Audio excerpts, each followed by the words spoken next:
Hi everyone! Thanks for coming to my video. Today we're going to be talking about the cartoon fixation I've noticed with a lot of like non-binary and trans people on the internet. Although it's not limited to them, I'm just going to talk about the general phenomenon, okay? So adults can fully like animated shows. There are a lot of shows that are a lot of cartoons, right, that are adult shows. They're not for kids, right? That's not what I'm talking about. I have no issue if that's what you like to watch. I like to watch, you know, a lot of those shows. Like this, and that's not what I mean, okay? I'm talking about people who I've seen on the internet who claim to be adults that are really unhealthily obsessed and or fixated on cartoons. I think something else that needs to be said is that plenty of people have like movies or shows from their childhoods that they like to revisit. What did I watch recently? Well, I watched Snow White recently. Look, my guy. I purposely got this cup out because I love Dopey. But I watched something else recently that I love. Rescuers Down Under. That movie is so cool. But like there's a nostalgia factor for that, right? I don't like obsess over it and talk about it every day or anything like that. So, you know, if you like doing the, like revisiting something from your childhood occasionally, like also not what I'm talking about. I'm talking about people who are making videos about cartoons geared towards children when they themselves are adults. The easiest example of this to give for me, because this isn't something I like seek out, I've just noticed that it does happen, is Riley Dennis. Riley Dennis has made a lot of videos professing his love for kids shows and talking about how much he loves these shows for kids. And like, I'm not saying that like that's bad, but like I find it weird. And okay, it would also be one thing if like someone were making videos reviewing kids shows like as a parent and then, you know, presenting them information about the show for other parents or other people who care for children, being like, this show is about this, like blah, blah, blah, blah, blah, you know, but that's not what's going on at all. It's like, people like Riley are like, you know, kind of seeming like in love with these kids shows, which I just find really weird.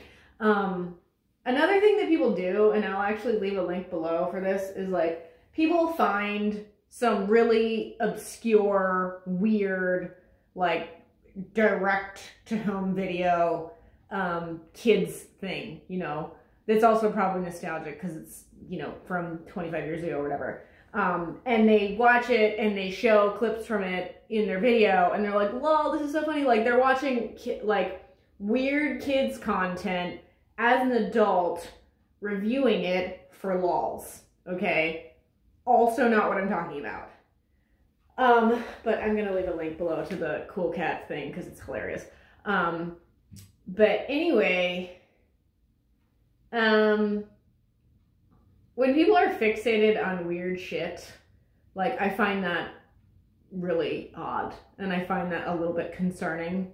I've noticed this is like a thing that people who claim to be LGBTQI, PABBQ, what the fuck, like they really love fixating on minor characters in shows and then like talking about them. Like I heard about some show that I watched a little bit as a kid. Some people saying that this one minor character, they were like, oh yeah, that minor character from that show was gay. Like, okay, one, how would you know that? Two, if you were imagining that as a kid or like you identified with that character as a kid, like cool, but like just because you identify with that character and this other kid you found across the fucking country or maybe across the fucking world also identified with that character doesn't mean that that character is like gay or whatever the fuck. or like pansexual, right? Like, what if I fucking made a video that I was like, where I was like, today I'm gonna tell you about why I think Gary from SpongeBob is pansexual. Like, wouldn't that sound dumb? It would. So, and this ties into a lot of the cartoon infographics I used to see on Tumblr. I'm sure I know they're on like Instagram and other places now too, but like all this like these like infographics like describing like sexualities, like what's a demi boy, what's a demi girl, what's aromantic, what's non-binary, like all in cartoon context, is really weird. And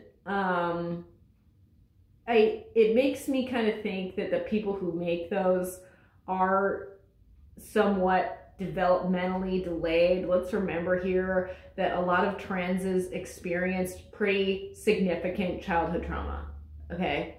And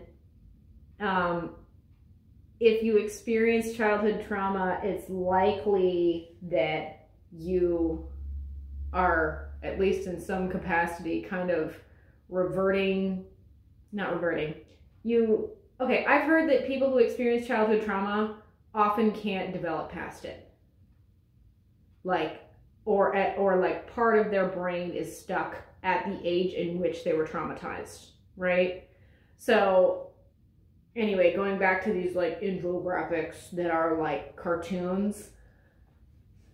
First of all, they have to be cartoons because you're not gonna fucking find models to describe like, you know, whatever the fuck demi-queer, gender fluid is. Like that, like you need to draw a cartoon because it's made up and it's weird.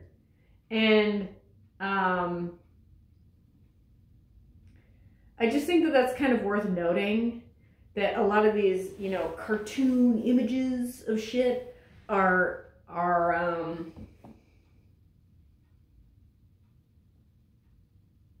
what are they? They're weird. They're odd. I think that they speak to a group of people that are not really experiencing reality. I also feel like they are, you know, when you draw something, right, you are depicting the reality you wish to present. And when the reality you wish to present isn't real, like, I think that's worth noticing and taking into account. Thanks for coming to my video.